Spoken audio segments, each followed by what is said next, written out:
Hi, Jenna. Hi. How are you? Good. How are you, Lisa? I'm good. I feel like we've been friends for like 1,000 years. I am already there with you. Right, but we've probably known each other a month. Yeah. I think. Like literally, I think 3 interactions, but we've covered a lot of ground. Right. And speaking of covering a lot of ground, I mean, you are a youngster, at least compared to me, and I feel like you've done so much. I've had a few different lives. Right? Say that, yeah. I've kind of had a meandering path, but passion-driven for sure. Well, let's talk about that. So, where'd you grow up? Grew up in the Twin Cities, so not far from here. I was in Chaska most of my life. Grew up in Hopkins as a young child, but in the immediate area. And what did you want to be when you grew up? Oh gosh, I had big plans. I was very kind of socially driven, and so I wanted to explore the world. It always felt like the world that I was living in was a bubble, and I wanted to kind of burst that. And so I went into college and I studied sociology. And How did you know that from a young age? I mean, I think there was some pivotal relationships with people that I had that were kind of treated unfairly. And it impacted me in a way that it was formative. And so I wanted to be a part of this bigger world, and I knew that kind of what I saw around me was just such a tiny part of it, so. Wow, okay, so you go to school, study sociology, which is, every parent's dream. Yeah, right. Right? Well, and better than that, it was sociology, and then the other half of my time I was in the art studio, right? And so I was balanced. Even better. Yeah. Right? And I remember telling my advisor at the time that I wanted to be a vehicle to elevate people's voices for change. And she's like, well, great. I guess you can go into graduate school, study sociology some more. I don't.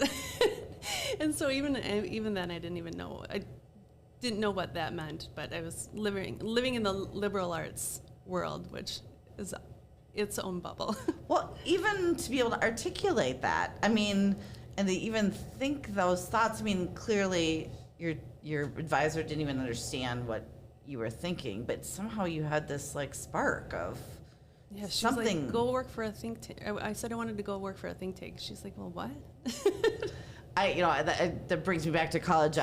I got an early childhood education degree. I loved working in childcare or whatever. And I remember my advisor saying, you really should get an elementary ed degree too, because, there's not a lot of money in early childhood. And I'm like, I have 12 businesses that I've already started, and I'm going to start a bunch of other ones. I don't need to get an elementary education degree. Not that it was an amazing thing to do. It just wasn't I knew that wasn't my path. So I find it interesting that they kind of tell you this is follow the money. Yeah. Right? Oh, totally. Because that's the same kind of thing you were getting. What's the practical pathway for you moving forward? And I was like, well, I don't know. That, that's not what that was wasn't driving jiving with kind of this greater passion.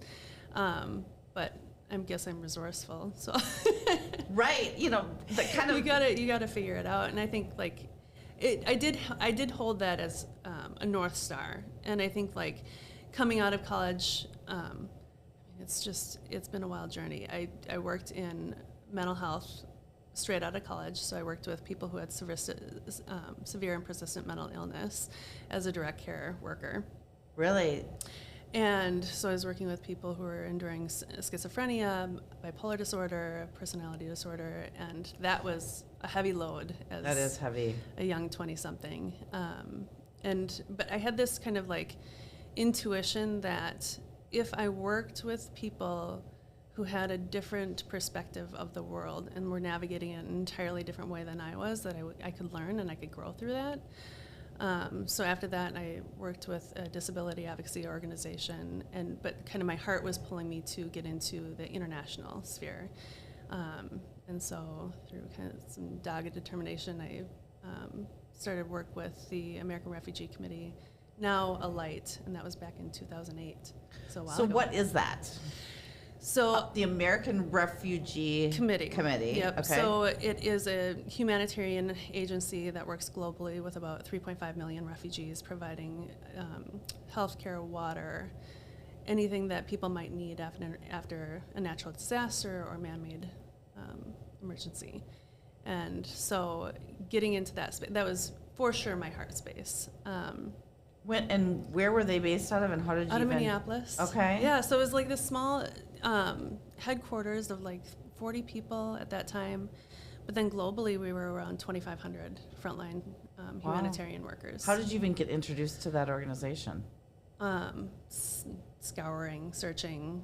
And there's like, in the Twin Cities, there aren't a whole lot of actors that are doing that kind of work. So it became very clear who the right ones were and what I wanted to be a part of. So, but when I started back in 2008, it was a much different organization than it is now. Just after when I came on board, and I was a part of their kind of core development fundraising team, we brought on Daniel Wordsworth, who is this visionary leader, and I think contextually at that time, across industries, there was a lot of disruption happening. You know, when you're looking at social media, Amazon, like all these giant behemoths were upending these And kind of known. And it was a recession, so that's when a lot of this stuff like comes to fruition. Like that's like, you know, when things are kind of upside down, that's when some new ideas come to be, but it was very disruptive. Yeah, and so like in that space in particular, it's like so many of these conflicts have been protracted and mired for so long, and then these kind of industries have been built up around that to provide like refugee camps. Dadaab, one of the biggest in the world. You know, Which one is the biggest in? Dadaab, right outside of Somalia, and you're looking at these Nakivale in Uganda. They're host to, I think, no, you're getting into my fact. We need a fact check. Okay, yeah, that's okay. We won't hold you to 12 it. different countries surrounding Uganda, refugees are fleeing into Nakivale, and it has been around for like 50 years. So this is a city, it's not a temporary solution, right? And so I think Daniel was asking this greater question is what is the disruption in our space? What does it mean to be a 21st century humanitarian organization? And I think because the industries had grown in the way that they were and we were kind of grant mandated, the way that services were providing it wasn't responding to the whole human. And so at that time it was about like how might we respond to the whole human and the actual lived experience of being a refugee, and how do we operate out of that place and reimagine what we look like and how we show up in people's lives in a more meaningful way, and go beyond providing those basic needs like food, water, shelter, healthcare, into how do we kind of realize the untapped potential of these people, and how do we work towards self-actualization. And that was a whole different ballgame, right? Wow. And so then it was, right, I'm part of this like core team of 10. We're kind of the creative wing to say, okay, well, what does that mean as this global agency? We then started partnering with IDEO.org, which is a human-centered design firm, and we went through these kind of iterations of piloting these programs that were exercises of what it would look like to be that kind of an agency. And so those iterations gave us the opportunity to really navigate around these core principles. So we would work with IDEO, who would kind of dive into the work, define these core design principles, and then our team would take those design principles and then operationalize that, make that happen. And so what does that even mean? Right. Is the question, Please, right? please. You're like, okay. I'm still now stuck on like, the fact that the refugee committee So- or camp is 50 years old. Like, Yeah, that's not a temporary camp. I'm taking you all over the place. So, and like, it was this twofold thing of like, how do we be more human-centered in the lives of refugees But then also, how do we create a meaningful pathway for people who want to engage in this work? I was on this side of how do we create these pathways, opportunities, connections, points, experiences for people to engage with our services worldwide. And so what that meant on a practical level was events, workshops, a lot of workshops around co-creation, bringing people together across disciplines to navigate this kind of mired and ambiguous territory of how do we become more human-centered. And so it really was across the board, anything from leading our annual gala, which is a very non-traditional and centered in these same principles, to leading trips where we would do design sprints alongside refugee leaders within the camp, to working with Playing for Change, a music foundation out in Thailand, and doing a music video with refugee youth in the camp. So it really like spanned across the board. But I think the grounding thing was this deeper dive into a space of meaning and how to design for connection, how to design for belonging, how to design for agency, and giving space and latitude to ask those bigger questions, and then test drive and continuously iterate and become better, and learn through each other. So taking all of that brilliance, give me an example of something that you did or were involved in that was really meaningful on the human level. I think there's so many things. One of them would have been towards the end of when I was working with the organization, a design trip to Rwanda, to Changwali refugee camp, working with a team of people to say, okay, we want to bring the skills to bear in a meaningful way. Like, we have a group of people that we're going to work with, and we want to collaborate with refugee leaders in the camp, youth, elders, to co-create something meaningful. Okay, so my teammates in Rwanda had done some interviews with leaders in the camp to say, what could we do that would be meaningful? Then we have a group of people like a trip that I coordinated of maybe 7 people.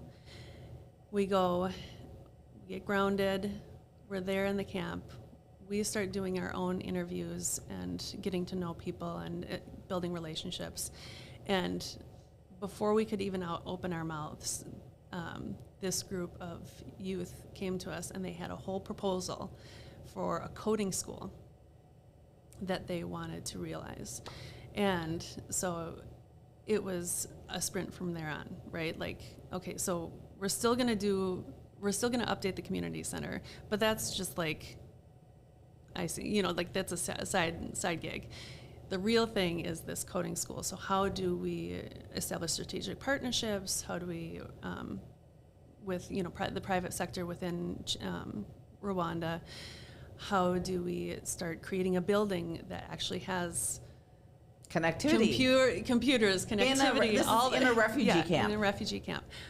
And it was amazing. And like, so that was, I think, the coding lab was being built the last year that I was with the organization, and they opened the doors. And I actually was just catching up on LinkedIn, and there was another round of 24 graduates that are software engineers and are employed within the private sector, government, banking, top tech firms, and everything like that. So that's huge.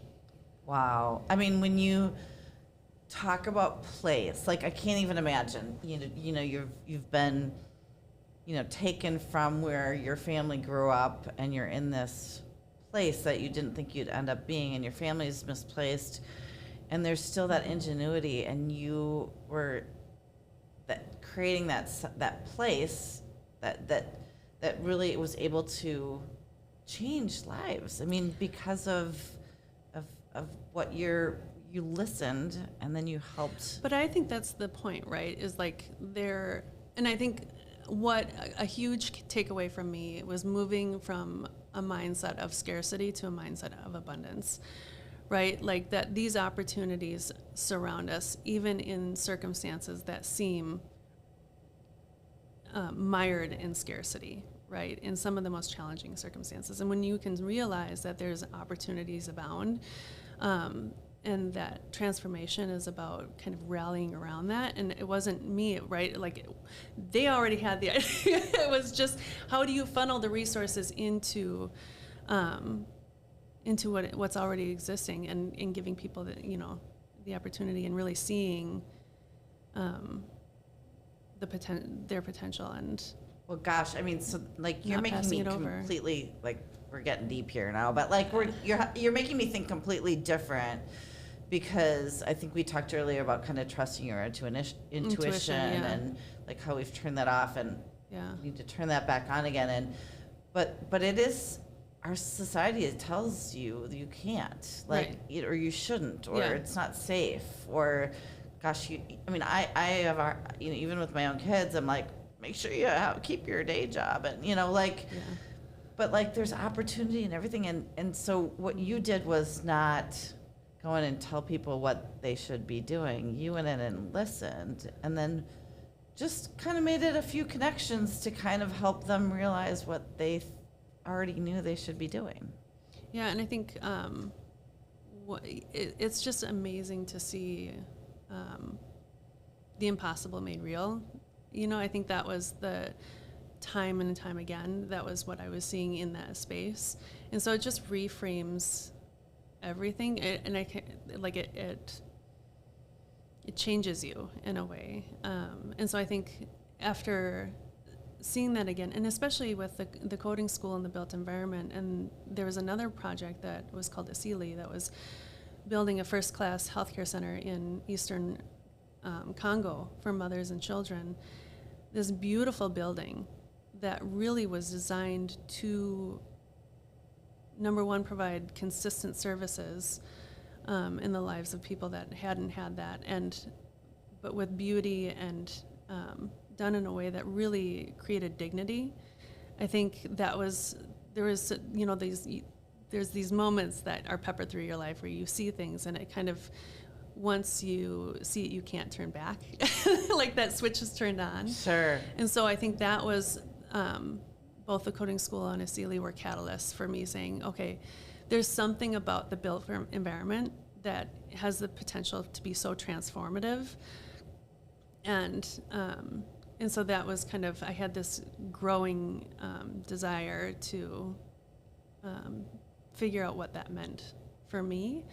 And so then back in, what was it, 2018, towards the end of 2018 was when I left and started my own journey. And there were a couple of reasons that you left. I mean, Mm-hmm. clearly, you know, that was a really impactful, like, role that Yes. you played, right? But pretty consuming as well.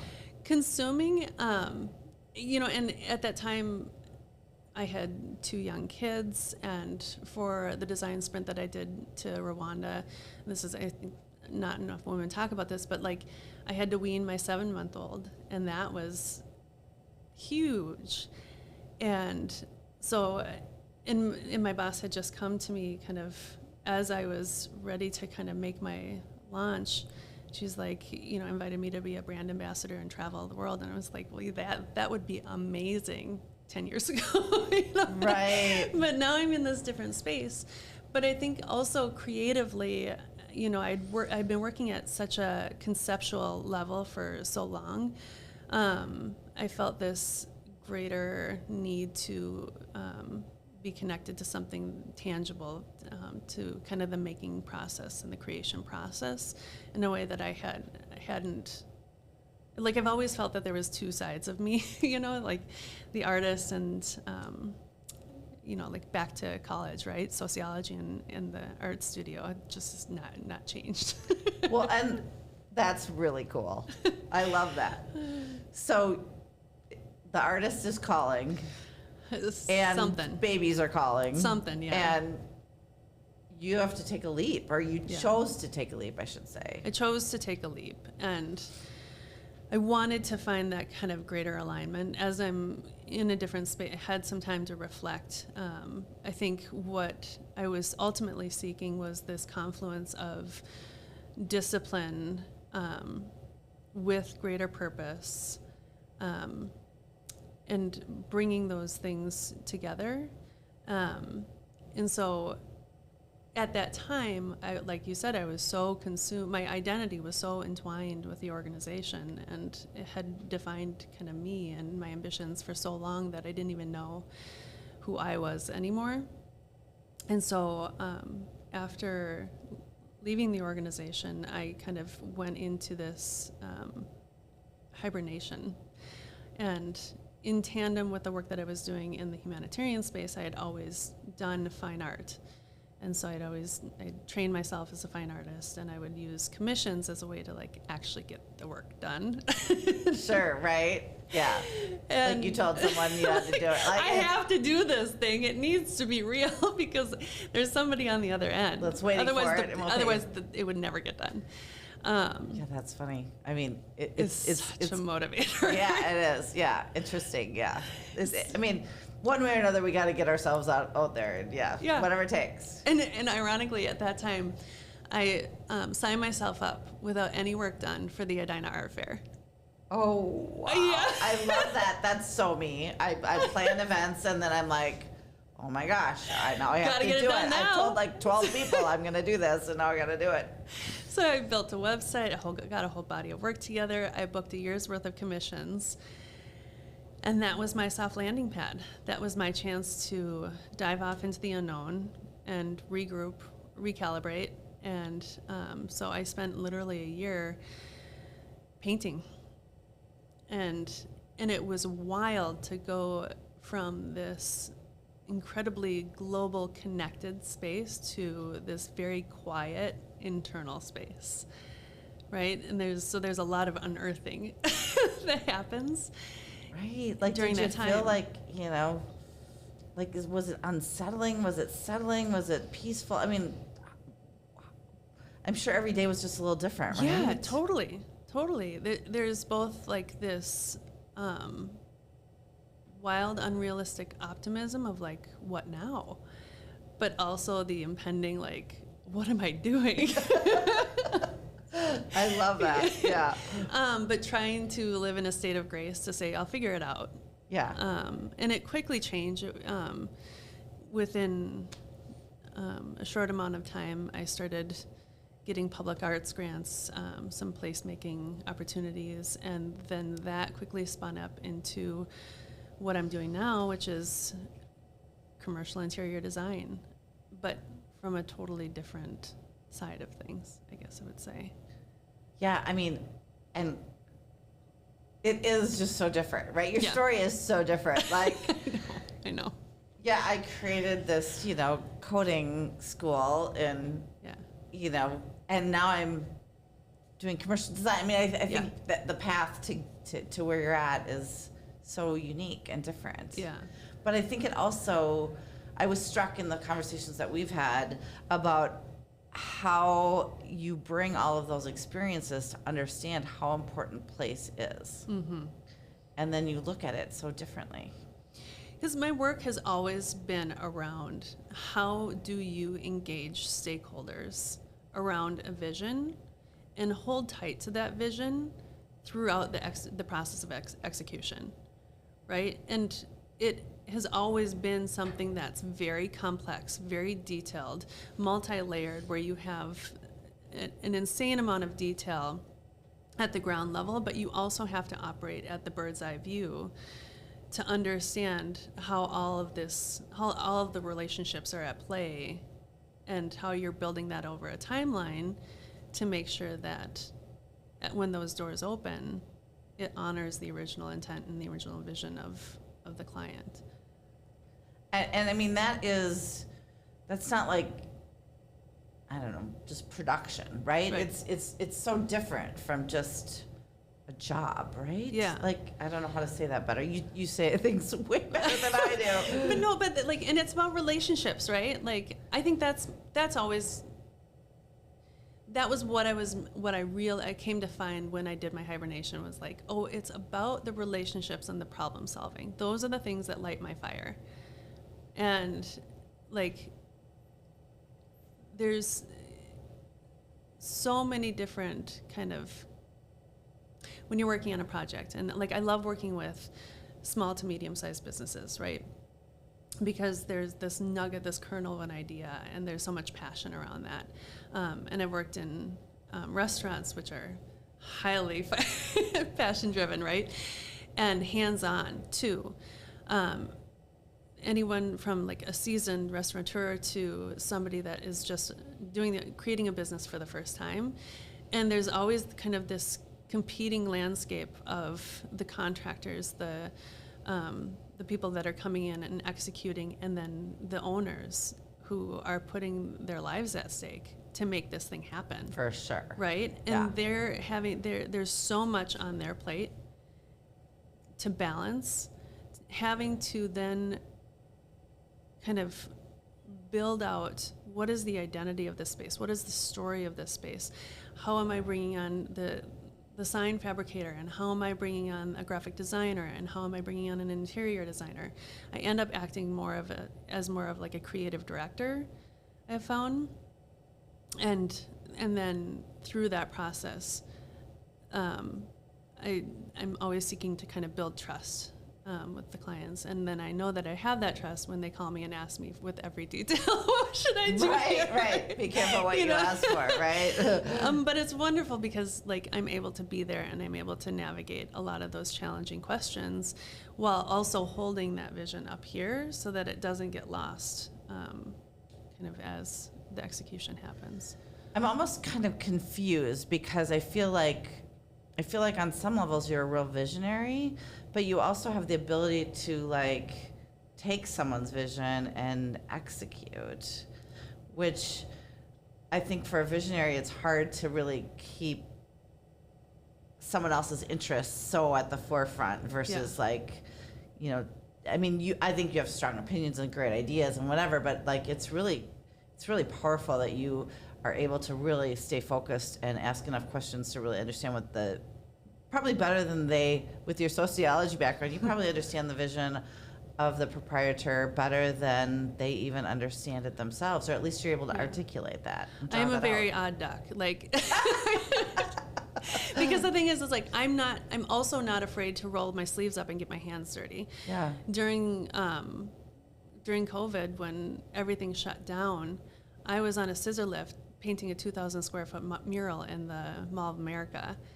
And, you know, like, I like the hands-on piece of that. And I think I have a great respect for hard work and that ethos and doing that. And so, like, I enjoy building the relationships across the board. And I think that comes from the kind of co-creation, multidisciplinary space of working with folks of all different backgrounds and respecting those backgrounds and those journeys, and being inspired by that.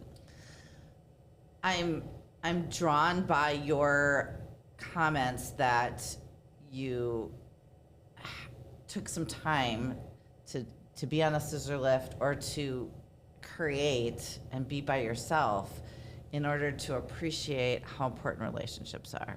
Yeah. I mean, isn't that interesting? Yeah, I guess I never thought about that. Right? Like, yeah. And it's not even like you say it like, boy, I really miss people. It was like you gave yourself space to understand how important relationships are, not because you were missing connection, but because you had the energy to really say, in order to do the things that I want and to help other people do the things that they want, we need to have very intentional relationships, right? 100%.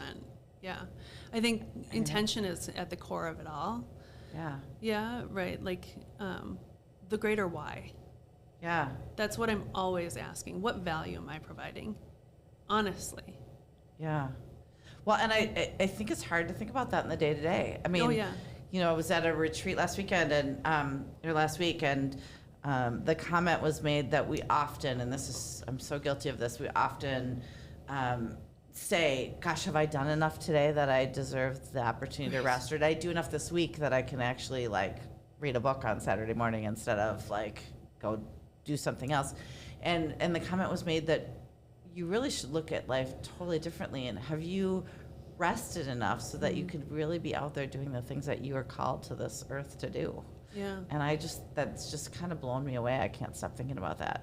Yeah, and I think I think we were talking about this before, but we undervalue that free mental space, right? That we need to constantly be doing without reflection robs us of that intent, and so when it was having another conversation this morning where it was just yes, I make time to go for a run, 3 to 4 times a week.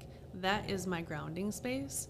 And let's not, people will balk at this, but that's also work time, because the way that the endorphins are flowing, the being surrounded by nature, I am thinking about the opportunities, the relationships, the projects that I'm working on, and fueling it with a different kind of energy, right? That's different from this conversation that we're having or the work that I'm doing at my computer.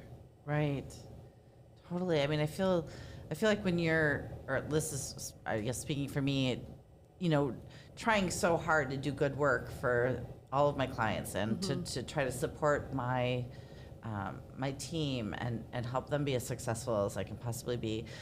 I mean, I think I almost do everybody a disservice by not really figuring out how to be in a place where I can really instead of just being reactionary, I can really be more insightful about, I guess, maybe even just listening. Maybe listening to what really people want and need versus me just driving the agenda or responding and reacting to what's being asked of me. I feel like that's where we really add value, is when we really take a look at a situation and ask more questions. 100%. And not just, I'm a firstborn people pleaser. Okay, you asked me to do this, I'm going to go do it. But do we need to ask some more questions to really make sure that everybody's doing what, we're all doing what elevates the activity to the best. I would think you even have that experience as a designer when you have these great visionaries and these great business owners that want to say, hey, we should do this. And,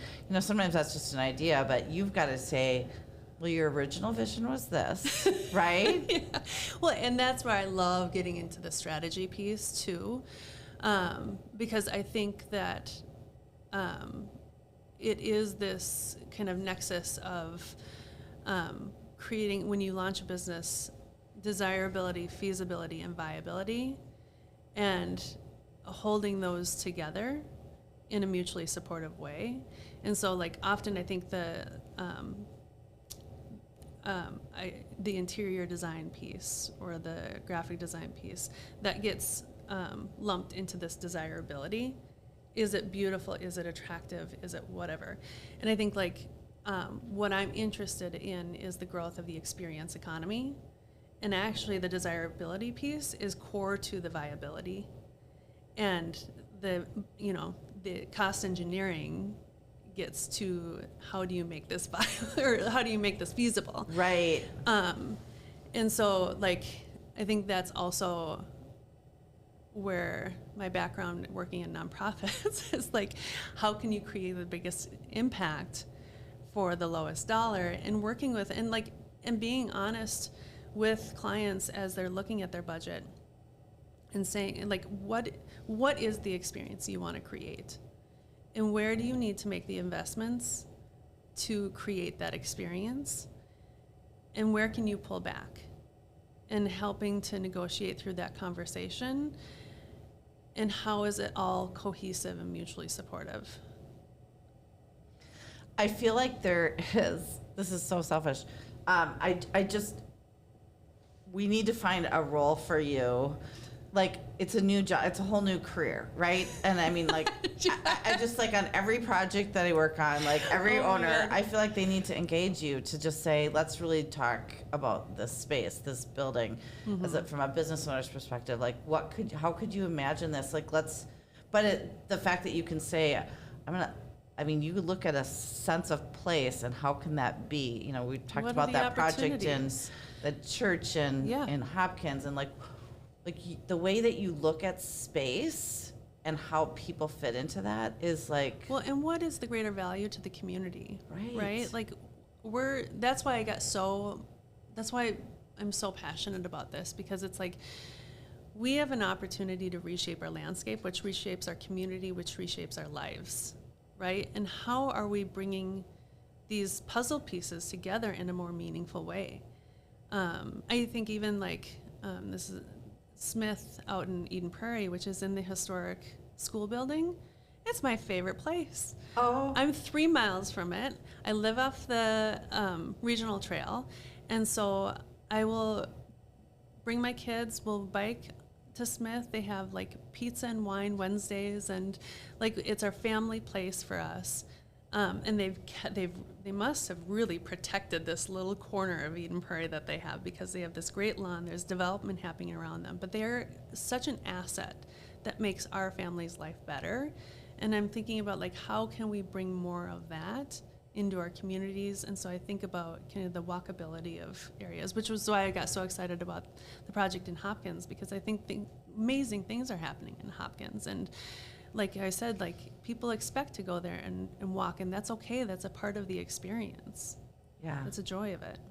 Well, I mean, I just feel like we should work on a ton of projects together. Like, I just want to figure out how to make this happen. I think that I heard some developers speak recently, and they said, you know, don't kid yourself. Like, our communities are being developed by wherever the money is coming from. Yep.